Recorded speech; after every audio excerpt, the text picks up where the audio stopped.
All right, I have one last question. SeatGeek question. Put in promo code TAKE. You get $10 off. Go to an NFL game. Promo code TAKE. Talk to me about shovel passes.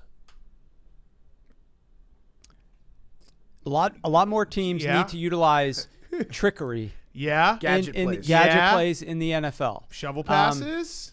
Shovel passes. They just look cool. They do look cool. In general, when you do things that are a little bit different, you end up having some success because the defense is playing a certain mindset. Okay. A certain style.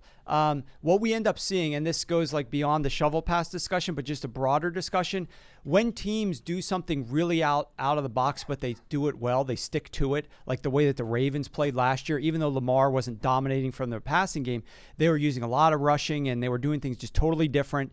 And that catches teams off guard because they're not used to playing that team. Mm-hmm. The Patriots use a fullback a ton, and so defense are like, oh, crap, we got to deal with this fullback blocking for these running backs every single time we play the Patriots. Most other teams around the league don't do that. The Rams, when they had Cooper Kupp healthy and they were tons of 11 personnel, right, when Kupp went down, that's when they should have used more 12. But when Kupp was there, now defense, no other team plays this much 11. We have to make adjustments. So if you were an offense that utilized a different style of 3 wide receivers, shovel for passing, 11 personnel, more frequently, you could have an edge as long as you practice it a lot and you're really good at it and you design some sound plays around it. Then you're going to have the edge against the defense because they don't practice against those very often. So the all-shovel pass offense would work. I'm hearing a yes on the shovel pass then.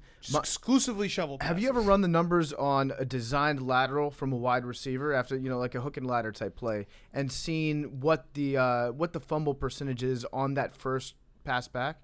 I have not, but you're actually, that's a really interesting point because one of the guys that works at my site now, Kevin Kelly, he's the high school coach, if you ever remember, Pulaski High School. They did profile him, who never punts, the guy who never punts, right?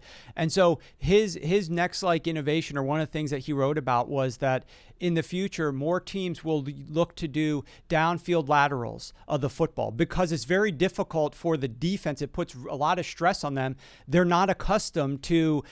They're all go run into the ball. This is the guy who's got the ball beyond the line of scrimmage. He's the only guy I have to worry about the tackle, right? But if you design something off of that where you did have some semblance of success, that would be big. The problem is that turnovers are like the biggest differentiator in wins and losses in the NFL. If you win the turnover battle, other stats be damned, you're going to win 80% of your games. Right. But I would counter that by saying if you run plays like that consistently, that are drawn up to get your guys in space, you might fumble every now and again, but the big plays that you would get every time you converted on those would outweigh those turnovers. That is true. One of the big things in the NFL now, because everything's becoming more efficient and passing is more efficient and there's not as many incompletions, it's how are we going to balance these explosive plays with the efficient ones? Mm-hmm. Because if you just solely do efficient, like you're talking about with Matt Nagy, and the defense came up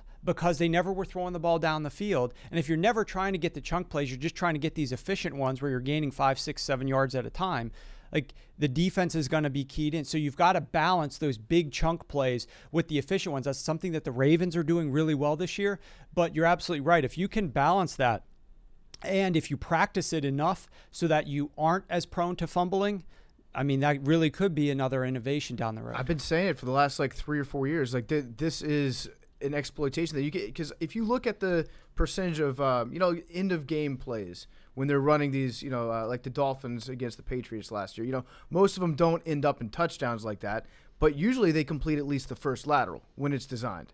And that's all you'd be looking for in this type of offense. So maybe I'm a little bit ahead of the time. So well, the other thing on those plays, though, keep in mind, the defense is playing just to prevent you from getting the touchdown, right? So they'll sag back and let those first maybe 1 or 2 go okay, and then they'll start to collapse on you. But you can also look at it from a different perspective in that if the defense is just playing regular and you are able to complete those 1 or 2, there's not going to be anybody back there to defend it. So, the defense isn't playing for just a touchdown. They're playing to keep you from getting a first down. Okay. Awesome. All right, I think we just scratched the surface. So you're a recurring guest now. You're going to be back on every time you're in New York. You have to do that. You just put us in one of the teams you're consulting with.